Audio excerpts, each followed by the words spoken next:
تو جب حشر میں جب سوال کیا جائے گا تو اگر اس کی آنکھ نہیں ہے تو اس کی آنکھ سے نہیں کیا جائے گا، کان ہے تو کان سے کیا جائے گا، زبان ہے تو زبان سے کیا جائے گا، ہاتھ ہیں تو ہاتھ سے کیا جائے گا. ان سارے اعضاء میں اگر کوئی ایسی چیز نہیں ہے تو اس کا کوئی سوال نہیں ہوگا، لیکن سب انسان کی پورے جسم سے سوال کیا جائے گا. باقاعدہ ہر چیز کا اللہ کہہ رہا ہے کہ تمہارے ذمہ دار ہو. تو پہلے تو اپنے بارے میں سوچے انسان، اس کا دوسری نعمتوں کا تذکرہ الگ ہے. پہلے اپنے بارے میں سوچیں کہ اللہ نے ہمیں بالکل جو ہے مکمل اس دنیا میں بھیجا ہے.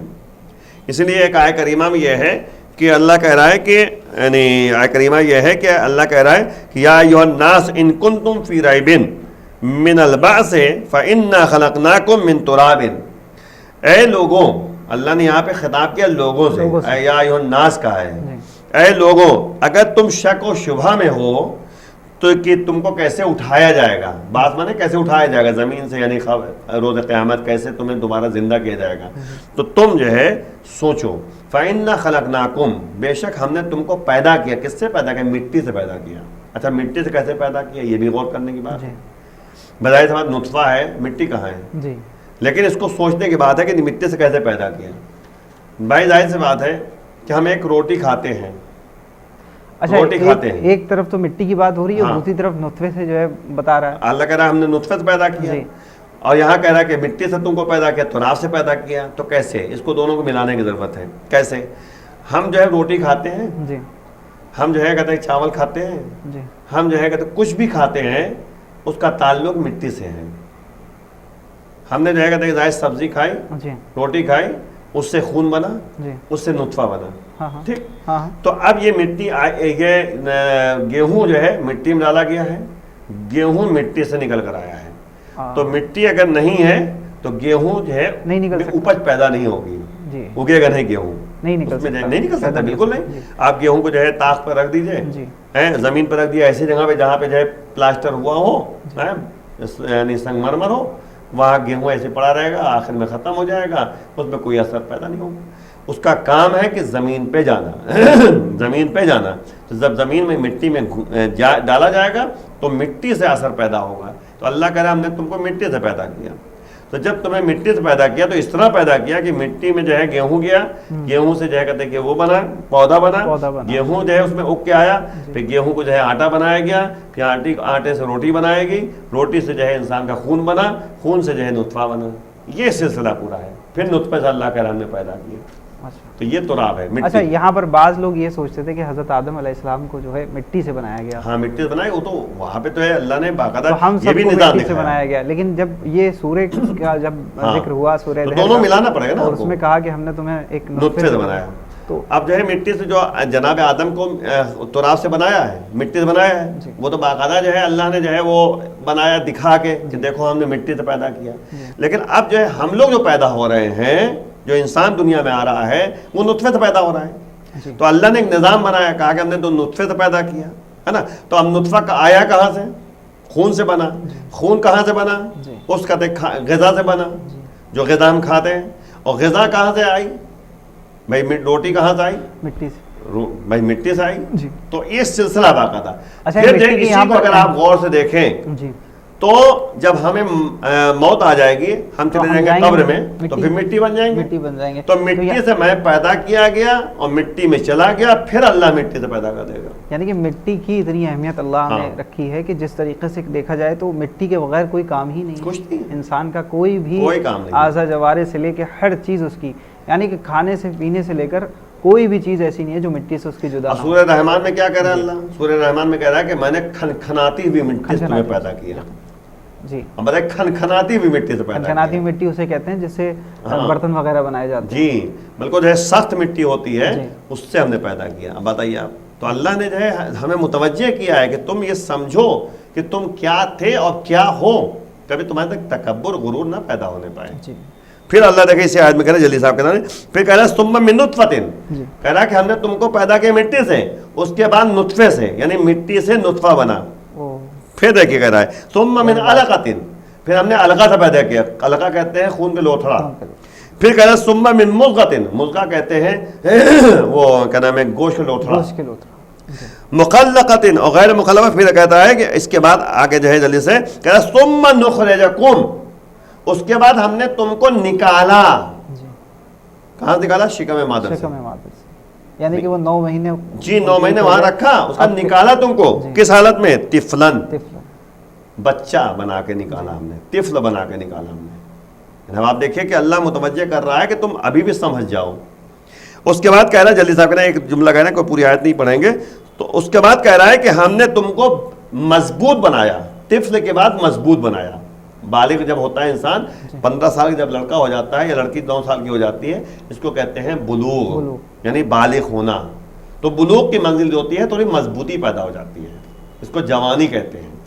تو اب جوانی جو ہے پیدا ہو گئی، لڑکا جو ہے 15 سال کا ہو گیا، جوان ہو گیا، نوجوان ہو گیا، تو اب مضبوطی پیدا ہو گئی. پھر اللہ کہہ رہا ہے کہ تم میں سے کچھ ایسے ہوتے ہیں جن کو دنیا سے ہم اٹھا لیتے ہیں، اور جب اٹھا لیتے ہیں تو اس سے پہلے کبھی کبھی ایسا ہوتا ہے جوانی میں موت آ جاتی ہے، کبھی نوجوانی میں آ جاتی ہے، اور کبھی ہم لے جاتے ہیں آخری عمر تک، یعنی بڑھاپے کی طرف، جو بہرحال جو ہے کمزوری کے سبب بنتا ہے. تو یہ پوری آیت ہے. بہرحال ہمیں متوجہ نہیں ہونا. مین مسئلہ ہمیں بتانا چاہ رہا تھا کہ اللہ جو ہے کہہ رہا ہے کہ ہم نے تم کو جو ہے نکالا اس حالت میں جب تم بچہ طفل تھے، ایک بچہ. اب جو ہے کہتے ہیں ان تمام نعمتوں کو ہمیں دیکھنا ہے، اور اللہ کہہ رہا ہے ہم تمہیں آزمائیں گے. آزمانا جو ہے ہماری زندگی میں موجود ہے. ہر لمحہ لمحہ اللہ آزماتا ہے. پیسہ دے گا تو آزمائے گا. کیا کہا دیکھے دیکھو یہ ہم نے پیسہ دیا تو اس کو صحیح مصرف ہے نہیں ہے، صحیح استعمال ہے نہیں ہے. پھر اللہ دیکھے گا کہ ہم نے جو ہے اس کو فقیر بنایا. اگر وہ فقیر ہے تو نادار ہے، تو پھر اللہ آزماتا ہے کہ دیکھو کہتے ہیں یہ جو ہے صبر تحمل سے کام لیتا ہے نہیں لیتا ہے. کیونکہ دنیا میں جو ہے مولا فرماتے ہیں دنیا میں اگر انسان نے زحمتیں اٹھائی ہیں تو قیامت دن مٹھاس کا سبب بنے گا. اگر دنیا میں جو ہے حلاوت ہے، مٹھاس ہے، تو آخرت میں کرواہٹ ہوگی. تو اللہ نے بتایا، یعنی کہ دنیا کی سختیاں آخرت کے لیے رحم ہے، رحمت کا اور فضیلت کا سبب بنے گا. ہاں، تو مولا فرما رہے ہیں کہ حلاوت الدنیا مرارت الآخرہ. حلاوت کہتے ہیں مٹھاس. دنیا میں اگر انسان مٹھاس پیدا کر لے گا تو آخرت میں کڑواہٹ ہوگی. دنیا میں اگر جو ہے کڑواہٹ ہے یعنی پریشانی ہے، تو آخرت میں جو ہے انسان کو بہت اچھی جگہ ملے گی، مرتبہ اعلیٰ ملے گا. تو بہت زحمتیں انسان اگر برداشت کر رہا ہے، صبر تحمل سے کام لے رہا ہے، تو اللہ جو ہے بہرحال جو ہے اس کے لیے نعمتیں. اور اللہ یہ کہہ رہا ہے انا ہدیناہ السبیل، میں نے اس کو جو ہے ہدایت کا راستہ دکھا دیا. اب یہ تمہارے کام ہے، تم شکر نعمت کرو یا کفر نعمت کرو. ہدایت 2 طرح کی ہوتی ہے، ایک ہدایت تکوینی ہے، ایک تشریعی ہے. ہدایت تکوینی کا مطلب ہوتا ہے کہ اللہ نے فطرتاً ہر ایک کے لیے عمومی طور پہ جو ہے قائد کیا. مطلب چاند ستارے جو ہیں وہ تکوینی ہیں. اچھا، اب ستارے تکوینی کا مطلب کیا ہوا؟ اب آپ دیکھیے آج بھی، پہلے بھی تھا کہ لوگ سمندر میں سفر کرتے تھے تو ستاروں کو دیکھ کر جو ہے راستہ ڈھونڈتے تھے. ستارے دیکھتے تھے، پہچانتے تھے کہ یہ راستہ فلاں طرف جا رہا ہے، اسی ستارے کو دیکھ کر راستہ طے کرتے تھے رات میں. تو یہ ہدایت تکوینی ہے کہ ہمیں اس سے مطلب سورج کو دیکھ کر جو ہے انسان اندازہ لگاتا ہے کہ پورب کدھر ہے، پچھم کدھر ہے. جدھر سایہ پڑے گا تو دیکھتا ہے کہ مطلب کہ ادھر پورب ہے، ادھر پچھم ہے، کیونکہ پتہ ہے کہ پورب سے جو ہے سورج نکلتا ہے اور پچھم میں ڈوبتا ہے. تو جب سایہ دیکھتا ہے اس سے اندازہ لگاتا ہے. یہ سب ہدایت تکوینی ہے. ہدایت تشریعی کیا ہے؟ ہدایت تشریعی یہ ہے کہ اللہ نے 1,24,000 انبیاء بھیجا، کتابیں بھیجی، ائمہ طاہرین کو بھیجا، تاکہ اس سے ہدایت کا راستہ ہموار ہو سکے. ہم ہادی کے بتائیں، اس لیے اللہ کہہ رہا ہے کہ انما انت منذر ولکل قوم ہاد. اللہ کہہ رہا ہے میرے حبیب میں نے تمہیں جو ہے منذر بنایا، یعنی انذار کرنے والے، ڈرانے والے بنایا، اور ہر قوم کے لیے ہم نے ہادی بنا کر بھیجا. دیکھیں ہر زمانے میں اللہ نے ہادی بنا کر بھیجا ہے. یہ ہماری ذمہ داری ہے کہ ہم ہدایت کے راستے پہ چلیں اور ان کا کہنا مانیں. قرآن بھی اسی لیے کہہ رہا ہے اللہ کہ لئن شکرتم لازیدنکم، اگر تم نے شکرانہ نعمت کی تو ہم نعمتوں میں اضافہ کرتے چلے جائیں گے. یعنی انسان اگر شکرانہ کا سجدہ کرتا رہے، شکر کرتا رہے، تو اللہ نعمتوں میں اضافہ کرتا رہتا ہے. یعنی شکرانہ نعمت کا مطلب یہ ہوتا ہے کہ اللہ کی دی ہوئی نعمت کا صحیح استعمال کرنا. اگر صحیح استعمال کرتا رہے گا تو اللہ جو ہے نعمتوں میں اضافہ کرتا چلا جائے گا. اور اگر جو ہے اس کا غلط استعمال کیا تو کفرتم لئن کفرتم ان عذاب لشدید. اللہ کہہ رہا ہے اگر کفران نعمت کی تو ہم نعمتوں کی کفران نعمت کی بنیاد پر یاد رکھو میرا عذاب سخت اور دردناک ہے، ہم تو پر عذاب نازل کریں گے. تو دونوں باتیں جو ہے یہاں پہ پیدا ہو گئی. جی اس کے لیے میں اکثر مثال دیتا ہوں, 1 منٹ میں مثال دے دوں تاکہ عوام تک بات پہنچ جائے کہ لوگ جو ہے کہتے ہیں کہ ظاہر سی باتیں کہتے ہیں کہ آخر اللہ نعمت دیتا ہے اور پھر کہہ رہا ہے کہ ہم بڑھا دیں گے شکر نعمت کی بنیاد پر, اور اگر کفر نعمت کیا تو عذاب ہم نازل کریں گے, میرا عذاب بہت سخت و دردناک ہے. تو اس کا مطلب کیا ہے؟ ایک مثال دیتا ہوں میں عام طور پہ کہ مثلا آپ جا رہے ہیں, کہیں جا رہے ہیں, راستے میں دیکھا کہ ایک ایکسیڈنٹ ہو گیا, ایک لڑکا بے ہوش پڑا ہوا ہے. آپ نے اس کو اپنا کام چھوڑ کے انسانیت کے ناطے آپ نے اس کو اٹھایا اور اٹھا کے جو ہے اپنے اسکوٹر سے یا کسی طریقے سے آپ نے اسپتال پہنچا دیا, ہاسپٹل. آپ جو ہے اس کے ہوش آنے میں جو ہے یعنی انتظار کر رہے ہیں, آپ کو کام تھا, آپ کام چھوڑ کے جو ہے یہاں پہنچے. آپ جو ہے جیسے وہ شخص جو ہے ہوش میں آیا, آپ نے کہا فوراً جو ہے اس سے کہا کہ تم اپنا فون نمبر دو تاکہ ہم تمہارے گھر اطلاع کر دیں اور پریشان نہ ہو. ہم جو کہتے ہیں کہ ظاہر سی بات ہے کہ تمہارے پریشان نہ ہو, تمہارے علاج ہو جائے گا. تو اگر وہ ایک جملہ کہہ دیتا ہے کہ بھائی آپ کا بہت بہت شکریہ کہ آپ نے یہاں تک ہم کو پہنچایا, ورنہ ہم مر جاتے ہیں وہاں پر, تو اب آپ کا دل جو ہے بڑا ہو گیا کہ کم سے کم اس نے شکر کیا, شکریہ ادا کیا. تو اب آپ کہیں گے نہیں پریشان نہ ہو, ابھی جو بھی ضرورت ہوگی ہم پورا کر دیں گے. ہم تمہیں جو کہتے ہیں تمہارے گھر فون بھی کر دیتے ہیں تاکہ گھر والے آ جائیں, اور مجھے جانا تھا لیکن بہرحال انسانی کے ناطے میں رک گیا, ٹھیک ہے نا. اس نے جیسے شکریہ ادا کیا, آپ نے کہا کہ کوئی پریشانی کی بات نہیں, ہم اور تمہارے پر خرچ کر دیں گے, ٹھیک ہے نا. اگر وہ یہ وہیں پہ کہہ دیتا کہ ہم اب کیوں لے کر آئے, ہمیں مر جانے دیتے ہیں, تو آپ کہیں گے بھیا میں تو پورا اپنا کام چھوڑ کر اس کو انسانی ناطے میں لے کر آیا. تو آپ کہیں گے بھیا تم پڑے رہو, ہم سے مطلب نہیں, ہم جا رہے ہیں اپنے کام سے. تو آپ دیکھا آپ نے, یعنی یہ دنیا کے لحاظ سے میں عرض کر رہا ہوں. تو یہی اللہ کہہ رہا ہے کہ اگر تم شکرانہ نعمت کرو گے تو ہم نعمتوں میں اضافہ کرتے چلے جائیں گے, اور اگر تم نے کفر نعمت کی تو میرا عذاب درد و سخت ترین عذاب ہوگا. درد ایسا دیں گے کہ تم دنیا میں پریشان رہو گے اور آخرت میں پریشان رہو گے. اب آپ دیکھیں جو انسان جو ہے خمس نہیں نکالتا, شکرانہ نعمت یہی ہے کہ ہم جو ہے پیسہ نکالیں, غریبوں کو دیں, صدقہ نکالیں, ہے نا, یہ تمام چیزیں ہیں. بہت سے لوگ ایسے ہیں کم کماتے ہیں لیکن کیونکہ تمام حقوق کا لحاظ کرتے ہیں تو مال میں برکت ہوتی ہے. لیکن بہت سے لوگ بہت زیادہ کماتے ہیں پھر بھی جا کہتے ہیں ان کا پورا نہیں ہوتا.